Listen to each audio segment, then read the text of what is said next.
Olá, hein? Sejam muito bem-vindas e bem-vindos ao nosso podcast O Espírito do Evangelho. Aqui é Antônio Campos. E de tédio, por falta de assunto, este podcast não morre. Na sexta-feira, dia 6 de junho, o IBGE divulgou o resultado preliminar do censo 2022 sobre religião. Para desconforto do movimento espírita, ou pelo menos de parte dele, o Espiritismo apresentou um declínio no número de seguidores em relação ao levantamento anterior realizado em 2010, 12 anos antes. Segundo cálculos da BBC, passamos de 3 milhões e meio de adeptos para 3,3 milhões, uma queda de 7% em 12 anos.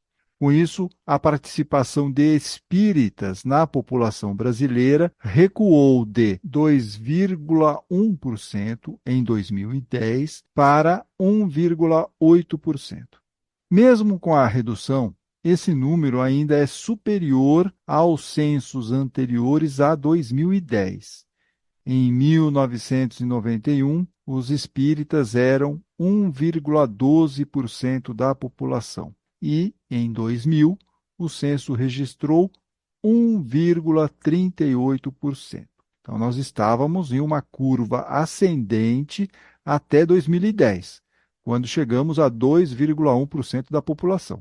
E agora caímos para 1,8%. Apesar desta queda, o Brasil continua sendo o país com o maior número de espíritas no mundo.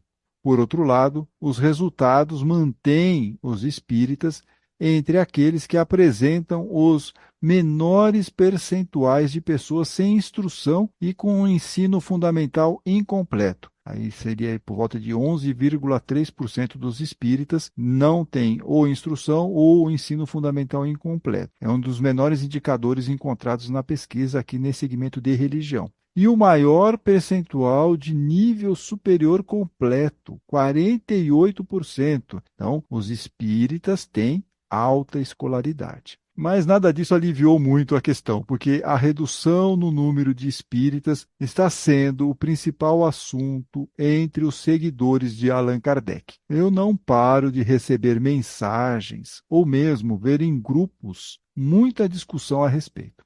Por isso, eu resolvi antecipar este episódio para poder contribuir de alguma forma com o debate. Eu vou compartilhar impressões e algumas hipóteses, mas sem a pretensão de ser taxativo ou de ter as respostas definitivas para tudo e muito menos dar todas as respostas, tá bom? Então vamos deixar bem claro aqui isso, para ninguém achar que eu estou querendo ser o senhor da razão, tá? Mas é para contribuir para o debate. Vou apresentar aqui para vocês algumas impressões, o que eu estou pensando aqui a respeito desse assunto. E aí, quem sabe, né? Se vocês concordam, discordam, aí eu queria depois que vocês colocassem, deixassem aí a opinião de vocês lá em nossos canais, no YouTube, no Spotify, nas redes sociais, tá bom?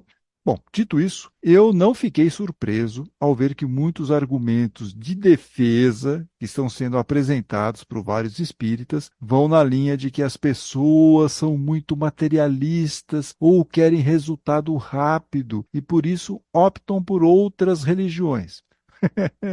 Ou seja, o culpado, como sempre, é o outro. Nunca nós, né? Nunca nós, muito menos agora aqui nessa discussão, né? E aqui eu já quero fazer uma parte. No meu modesto entendimento, encarar o Espiritismo como religião é o erro principal do qual derivam todos os outros equívocos. Allan Kardec dizia que a doutrina espírita é uma filosofia e ela deveria ser ecumênica. Tanto que, quando ele foi fazer a viagem de 1862, em que visitou várias sociedades espíritas no interior da França, ele comenta em trecho, que pode ser lido lá no item 11 do livro que traz seus discursos, que nos encontros públicos não deveria ter a oração do Pai Nosso. E Kardec explica: tudo nas reuniões espíritas deve se passar religiosamente. Pelo menos na aparência aqui. Isto é, com gravidade, diz ele, com respeito e com recolhimento. Tá? Então, aqui é a ideia dele do religiosamente, é esse aspecto. Segue ele aqui, segue Kardec. Mas é preciso não esquecer que o Espiritismo se dirige a todos os cultos. Por conseguinte, ele não deve adotar as formalidades de nenhum em particular. Tá certo? Ele não tem que concorrer com outros ou, de repente, trazer para dentro do Espiritismo algumas práticas religiosas de outras religiões. Nada disso. Porque senão nós estaríamos concorrendo, e não é essa a ideia, né? O Espiritismo, diz ele, não deve melindrar as convicções de ninguém pelo emprego de sinais exteriores de qualquer culto. Para evitar esse inconveniente tão grave, atenção agora para essa questão aqui, né? Para evitar esse inconveniente tão grave, aconselhamos a abstenção de qualquer prece litúrgica, sem exceção, mesmo da oração dominical, por mais bela que seja. Kardec está nos pedindo para que nenhuma prece seja feita nas reuniões públicas, nem mesmo o Pai Nosso. Isso porque, na visão dele, a doutrina espírita não era uma religião, não deveria competir com outras religiões, tinha que ser algo ecumênico. Então, a ideia aqui não é você pegar a doutrina espírita e competir com outras religiões, mas você vai usar a doutrina espírita para complementar as outras religiões, né? A pessoa podia continuar sendo católica, por exemplo, mas também poderia aderir à filosofia espírita. Eu sei que isso aqui pode causar um choque para muitos de vocês, né? Isso normalmente não é ensinado no curso básico das casas espíritas, mas é algo que é importante para nós, para a gente ter aqui o nosso fundamento. Tanto que eu vou deixar na descrição o link para que vocês possam ler na íntegra essa resposta de Allan Kardec, tá bom? No entanto, essa ideia, né, essa ideia da doutrina espírita não ser uma religião, ser algo ecumênico e tal, ela foi sendo deixada para trás, principalmente quando a doutrina espírita desembarcou no Brasil no final do século XIX. Muitos espíritas que estavam descontentes com o catolicismo viram no espiritismo uma alternativa como religião. E assim surge uma espécie de catolicismo com reencarnação. E aí vem no pacote o culto a Maria, surge aí o anjo Ismael, todo o discurso bem religioso que impregnou o movimento espírita. Vem daí. Para mais detalhes sobre isso, e para a gente não ficar aqui perdendo muito tempo contando de novo essa mesma história, eu sugiro a ótima entrevista que fizemos com o pesquisador espírita Wilson Garcia. Eu também vou deixar o link lá na descrição do programa e sugiro fortemente que vocês ouçam. Se vocês ainda não ouviram essa entrevista, ouçam porque tudo vai ficar mais claro, tá bom? Bem, ressalve-se ainda que por uma questão de sobrevivência, até aí por volta dos anos 1930, para não ter nenhum centro espírita fechado pela polícia, tinha isso também naquela época, a Federação Espírita Brasileira fez muito lobby no governo para que o espiritismo fosse reconhecido oficialmente como uma religião. Por quê? Porque só assim as casas espíritas poderiam ter algum tipo de sossego para funcionar sem sustos. Então tinha que ser reconhecida como uma religião, templo religioso e tal, pronto, beleza. Então teve essa situação também que era uma situação importante. Mas esse tempo, vamos aqui combinar, já ficou para trás, né? Não temos mais esse mesmo problema. E já está mais do que na hora de retomarmos as ideias originais de Allan Kardec. Não que eu tenha muita esperança de que isso vá acontecer, né, aqui entre nós, mas seria um retorno salutar às origens da doutrina espírita. Porque se não fizermos isso e continuarmos a teimar de que espiritismo é religião, seguiremos no triunfo da esperança de que um dia lideraremos a pátria do Evangelho. Eu não quero ser aqui um estraga-prazeres, mas nós não temos como competir com outras religiões. As diversas denominações religiosas oferecem atenção para esse termo, uma experiência com o sagrado que a casa espírita não tem. A casa espírita não oferece essa experiência com o sagrado como nós vemos em outras denominações religiosas, né? Nós temos que ser sinceros aqui, não podemos tapar o sol com a peneira, é uma realidade. A pessoa entra no centro espírita, vê lá, assiste uma palestra, recebe um passe, tudo muito organizado, tudo muito eficiente, mas sem emoção na enorme maioria das vezes. Veja, eu não estou aqui dizendo que isso está errado, mas eu estou comparando essa experiência que a pessoa tem ao participar, ao ir a um centro espírita, com outras religiões, né? Compare isso, por exemplo, com uma missa, lá no momento da celebração da Eucaristia. A pessoa está lá tendo um contato com, sei lá, o corpo de Jesus, o sangue dele e tal. Existe um simbolismo por trás, uma experiência quase mística muitas vezes. Ou no caso dos cultos evangélicos, com os hinos de louvor, são quase espetáculos, né? Fora que tem algumas denominações que ainda fazem lá a questão do descarrego público, lá, que eles chamam, né? Descarrego, o tira-capeta. Então, tem isso também. Quer dizer, olha a experiência daquela pessoa que está vivendo aquela situação. Ou mesmo lá nos terreiros de Umbanda.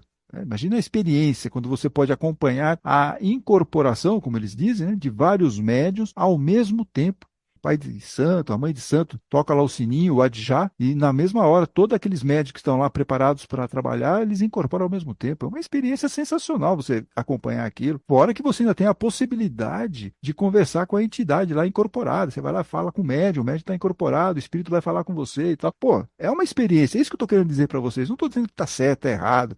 Não importa. É a experiência com o sagrado que você consegue obter com essas denominações religiosas. E como que o espiritismo pode competir com esse tipo de vivência, com esse tipo de experiência? Olha, mal comparando, só para a gente ter aqui um efeito didático, aqui, uma comparação didática, é como querer fazer do xadrez um esporte de massa no Brasil. É a mesma coisa, gente. É a mesma coisa. Não tem como isso acontecer. Vamos ser sinceros, não tem como. Por isso, seria bom que o movimento espírita entendesse essa realidade. Seria excelente que a Federação Espírita Brasileira parasse de fazer campanha para que nós espíritas assumamos o espiritismo como nossa religião. O único motivo que eu entendo que possa justificar essa postura é para termos aí uma ideia da quantidade de espíritas no país. Mas o custo que temos que pagar é muito alto. Primeiro, por fazer muitos espíritas entender de forma equivocada de que espiritismo é religião. E depois, vamos ficar aqui chocados de que estamos em declínio. Gente, isso daí é o pior dos mundos, né? Portanto, não sei se vale a pena todo esse esforço para empurrar o espiritismo como religião. Bom, agora vamos refletir um pouco sobre o que pode ter levado ao declínio no número de adeptos do espiritismo, tá? Então agora nós vamos falar sobre a queda. A forte ascensão das igrejas evangélicas, que agora aí tem 26,9% dos brasileiros são evangélicos, e o aumento das pessoas que dizem não ter religião, que agora atingiu um recorde, né? 9,3% da população brasileira diz que não tem religião. Tudo isso pode ter contribuído um pouco para a queda no número de espíritas. Ok. Isso é uma possibilidade. Por outro lado, essa tese fica um pouco comprometida, como aqui uma explicação, né, ao ver os resultados das religiões de matriz africana, que é o candomblé e a umbanda. O censo mostra que elas triplicaram o número de adeptos. Em 2010, eram 0,3% dos brasileiros que afirmavam ser da umbanda ou do candomblé. E agora, 2022, esse percentual subiu para 1%. Então, se no espiritismo a gente pode ter perdido por causa do crescimento dos evangélicos e dos sem religião, por que isso também não atingiu a Umbanda e o Candomblé? É uma dúvida, tá? Em cima dessa tese. De qualquer forma, eu acho que a gente tem que ficar atento ao que dizem aí os que são sem religião. E eu vou explicar aqui por que a gente tem que ficar atento a isso. Porque o crescimento dos que dizem não ter religião, que vão representar aí cerca de 16 milhões de pessoas, um pouco mais, 16,4 milhões de pessoas, não quer dizer que sejam pessoas sem religiosidade, ou que sejam pessoas que não acreditam em Deus, né? Seriam pessoas ateias ou agnósticas. Elas não conseguem provar que tem Deus, mas também não querem descartar a possibilidade de existir Deus. Então elas falam que elas são agnósticas. Bem, a suspeita é que a maioria dessa turma não siga nenhuma religião institucionalizada. Preste atenção nisso. Essa é a grande suspeita. A suspeita é que a maioria dessa turma não siga nenhuma religião institucionalizada. E é uma suspeita porque o IBGE ainda não abriu muitos números da pesquisa e nós não temos detalhes sobre isso. mas pode ter aqui uma pista da queda no número de espíritas. Tem muito seguidor da doutrina que se afastou das casas espíritas ou das federações, ou seja, da religião institucionalizada, vamos chamar assim, né? Mas que continuam adeptos de alguma forma com o espiritismo. Mas, por vários motivos, não encaram mais o espiritismo como religião. Agora vem a pergunta de US$ 1 milhão. E por que eles deixaram a casa espírita? Ou por que nós não estamos conseguindo atrair um público novo para as casas espíritas, para o espiritismo? E muito menos, por que nós não estamos atraindo os jovens?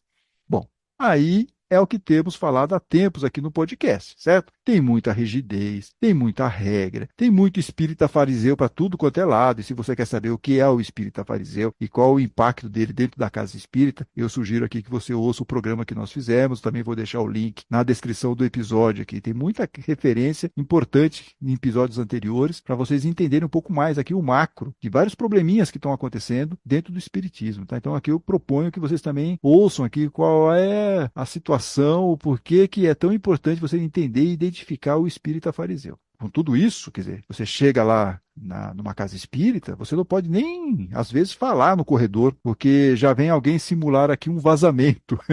Tipo, shh, shh, né? Olha, fica quieto, estão pedindo silêncio aí.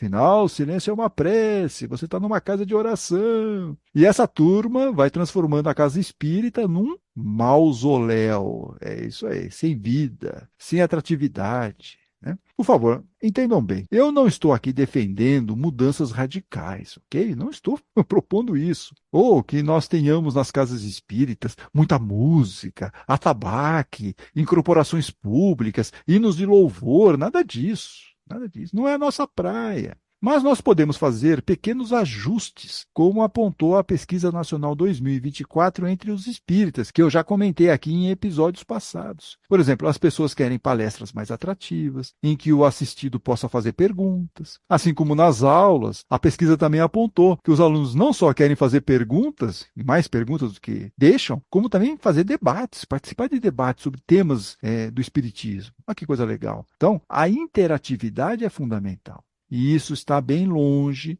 de acontecer no engessado modelo das casas espíritas. Modelo esse que ainda segue procedimentos e currículos criados lá nas décadas de 1940 e 1950. E só para lembrar, nós estamos em 2025, tá bom, gente? Só para acordar aí quem está dormindo. Até para acolher espíritas de outras casas, a burocracia é inacreditável. Uma pessoa que fez todos os cursos em uma casa espírita não consegue, na enorme maioria das vezes, ter seu currículo referendado pela casa espírita em que quer trabalhar agora. É quase impossível fazer a transferência, quase. Não tem como. Ou seja, para ser um voluntário, aquele ser de luz vai precisar fazer novamente os cursos básicos, mediúnicos, sei lá, mais 4 anos aí só de curso, gramando nos cursos de novo, sendo que ele já fez em outra casa espírita. Para que isso, gente? Onde está a caridade e a fraternidade? Por que essa arrogância de achar que a pessoa só vai compreender direito a doutrina espírita se estudar na minha casa espírita? Por que isso? Onde? Olha, eu concordo até que cada casa tem uma peculiaridade na aplicação dos passes, por exemplo, né? Mas um curso específico de uns 6 meses sobre isso, eu acho que resolveria para trabalhadores que vêm de outra casa espírita. Vocês acham que não? Faz lá um curso, a pessoa sabe qual é o passo que tem que ser aplicado, pronto. Já está resolvida a questão. Ela não precisa ficar passando 4 anos fazendo todos os cursos de novo para ter essa noção de que o passe na casa é diferente, né? Um pouco de bom senso. E, finalmente, mas nem por isso menos importante, o movimento espírita não tem se mostrado relevante para a sociedade. As pessoas já não sabem mais o que é o movimento espírita. Para que serve o movimento espírita? Eu já disse isso diversas vezes, mas agora o preço está sendo cobrado por uma série de conveniências políticas, um arraigado conservadorismo, para dizer o mínimo aqui, hein? O movimento espírita foge, essa é a palavra, foge de participar ativamente dos grandes temas nacionais, com exceção do aborto, né? Em que ficamos de mãozinhas dadas com o que há de pior no religiosismo brasileiro aqui. E por não participar, por não mostrar a nossa voz, vamos ficando cada vez mais irrelevantes. largados ao esquecimento. Se a máxima do movimento espírita é fora da caridade não há salvação, as federações e casas espíritas deveriam estar na linha de frente, na ajuda aos moradores de rua e dos excluídos em geral. Mas essas instituições ficam caladas. E assim o espiritismo, que já foi conhecido pela caridade, vai caindo no esquecimento da população. Depois, meus amigos e minhas amigas, não adianta ficar assustado com o declínio no número de espíritas. Estamos colhendo o que plantamos, certo? Em rápidas considerações, eu acho que é mais ou menos isso que eu queria dividir com vocês, sem ter a pretensão, repito, de ser o dono da verdade, ou mesmo apontar soluções insofismáveis, né? Ou todas as soluções, ou todos os problemas, nada disso. Mas eu quis dividir com vocês a minha visão, as minhas impressões sobre essa realidade que chacoalhou o movimento espírita, essa queda no número de espíritas no Brasil. Agora eu quero ouvir a sua opinião. O que você acha sobre tudo isso? Por favor, deixe seu comentário lá no YouTube, no Spotify, nas nossas redes sociais de O Espírito do Evangelho. E aproveite também, né, se não for pedir muito, para curtir e compartilhar esse episódio. E também se inscrever em nossos canais, caso você já não esteja inscrito. E daqui a 15 dias, eu espero, teremos episódio novo aqui no podcast O Espírito do Evangelho. Às vezes, né, em 20 minutos tudo pode mudar, que nem aconteceu hoje, né? Tive que fazer esse programa meio correndo e antecipar, mas ok. Em tese, daqui a 15 dias nós teremos um episódio novo aqui no podcast O Espírito do Evangelho. Fiquem bem, fiquem com Deus.